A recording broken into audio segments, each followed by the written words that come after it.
Aziz, shalom, assalamu alaikum wa alaikum salam.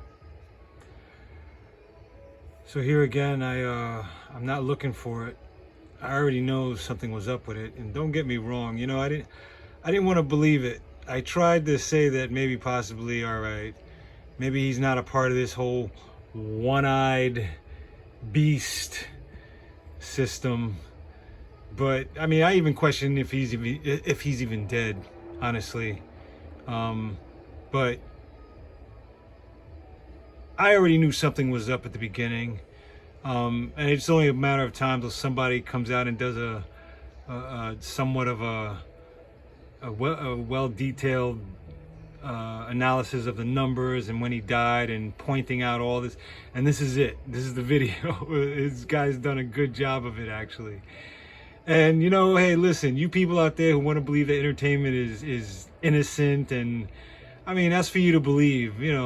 Believe it. But I remember one time my ex-girlfriend got mad at me because I was telling her about Rihanna and her umbrella symbolism video. I'll never forget how mad she got at me. It led to a little argument. I had to leave the house. But that should have been what do you call it? I can't think of it. It should have let me know that there was something wrong.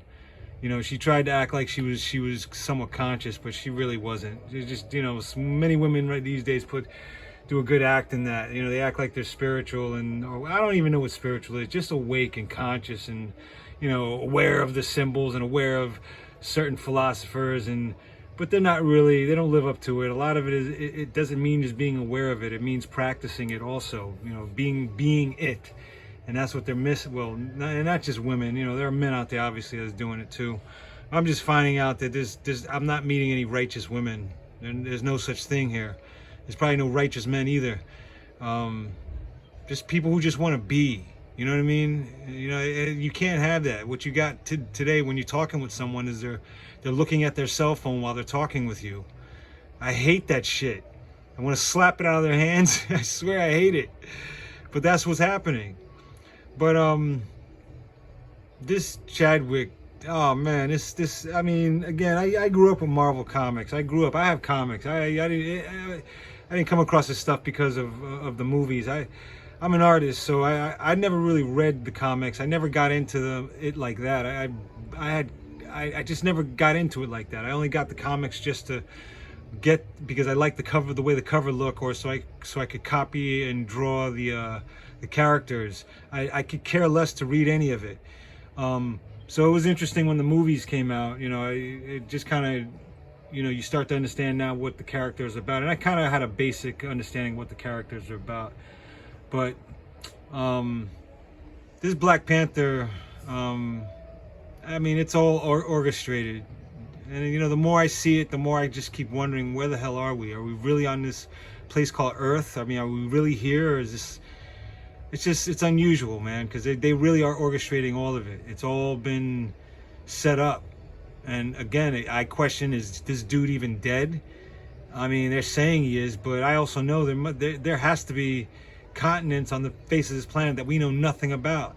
And if they're going down to Antarctica, it's been said by Admiral Byrd that there's land beyond Antarctica, rich land. In case some of you don't know that, that's why they don't like. It's probably one of the reasons why they don't let us go down there, or the regular people. If you go down there, you probably have to pay a heavy toll. But I believe a lot of these actors, like Kobe Bryant, his daughter, I don't believe they're dead. I honestly believe they're just paying a high toll. They're paying a price. Maybe they're giving away their fortune to go to this next piece of land that we know nothing about, to live, to be a part of. And maybe they got to start all over there in some way or another. I don't know. Use your imagination. But it's just too perfect the way these people are dying. And then again, this guy Chadwick, I mean, I'm going to say it again. How did he not come across Dr. Sebi? He's so knowledgeable, this guy. If you ever hear him talk, he's very, very knowledgeable. Oh man, he seems like he has a deep intellect. His intellect is very, how do you say it? It's not fake. It's like he clearly, he goes through he's thorough. So how did he not get introduced to Dr. Sebi? And if they were poisoning him, if some person said, I don't know.